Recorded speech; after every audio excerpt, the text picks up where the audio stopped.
ओम चतुष्षष्टितमः सर्ग 64वां सर्ग। श्रीराम की आज्ञा के अनुसार शत्रुघ्न का सेना को आगे भेजकर 1 मास के पश्चात स्वयं भी प्रस्थान करना। शत्रुघ्न जी को इस प्रकार समझाकर और उनकी बारंबार प्रशंसा करके रघुकुल नंदन श्रीराम ने पुनः ये बात कही। 1 पुरुष प्रवर, ये 4000 घोड़े, 2000 रथ, 100 हाथी और रास्ते में तरह तरह के सामान की दुकानें लगाने वाले बनिए लोग विक्रय की आवश्यक वस्तुओं के साथ तुम्हारे साथ जाएंगे। साथ ही मनोरंजन के लिए नट और नर्तक भी रहेंगे।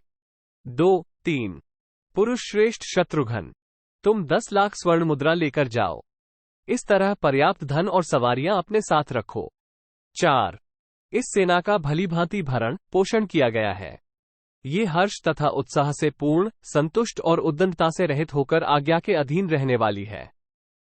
नरश्रेष्ठ, इसे मधुर भाषण से और धन देकर प्रसन्न रखना।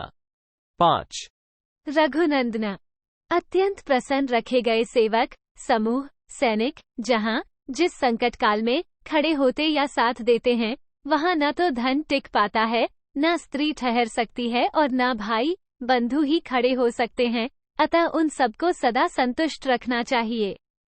6 इसलिए हृष्ट पुष्ट मनुष्यों से भरी हुई इस विशाल सेना को आगे भेजकर तुम पीछे से अकेले ही केवल धनुष हाथ में लेकर मधुवन को जाना और इस तरह यात्रा करना जिससे मधुपुत्र लवण को ये संदेह न हो कि तुम युद्ध की इच्छा से वहां जा रहे हो। तुम्हारी गतिविधि का उसे पता नहीं चलना चाहिए।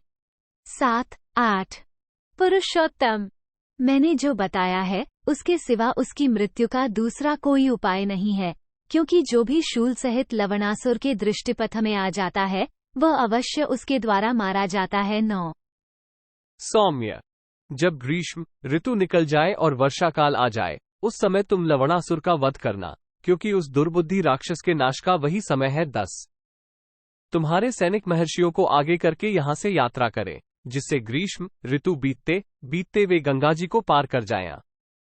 11 शीघ्र पराक्रमी वीर, फिर सारी सेना को वहीं गंगाजी के तट पर ठहराकर तुम धनुष मात्र लेकर पूरी सावधानी के साथ अकेले ही आगे जाना। 12 श्री रामचंद्र जी के ऐसा कहने पर शत्रुघ्न जी ने अपने प्रधान सेनापतियों को बुलाया और इस प्रकार कहा।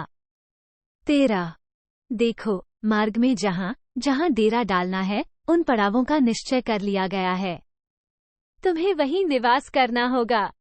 जहां भी ठहरो विरोध भाव को मन से निकाल दो, जिससे किसी को कष्ट न पहुंचे। 14 इस प्रकार उन सेनापतियों को आज्ञा दे अपनी विशाल सेना को आगे भेजकर शत्रुघ्न ने कौसल्या, सुमित्रा तथा कैकेयी को प्रणाम किया। 15 तत्पश्चात श्रीराम की परिक्रमा करके उनके चरणों में मस्तक झुकाया, फिर हाथ जोड़कर भरत और लक्ष्मण की भी वंदना की।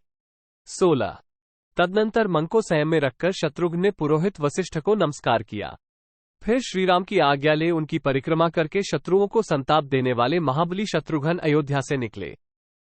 17 गजराजों और श्रेष्ठ अश्वों के समुदाय से भरी हुई विशाल सेना को आगे भेजकर रघुवंश की वृद्धि करने वाले शत्रुघ्न 1 मास तक महाराज श्रीराम के पास ही रहे।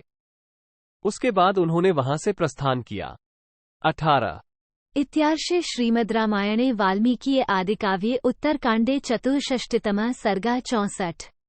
इस प्रकार श्री वाल्मीकि निर्मित आर्ष रामायण आदिकाव्य के उत्तरकांड में 64वां सर्ग पूरा हुआ। 64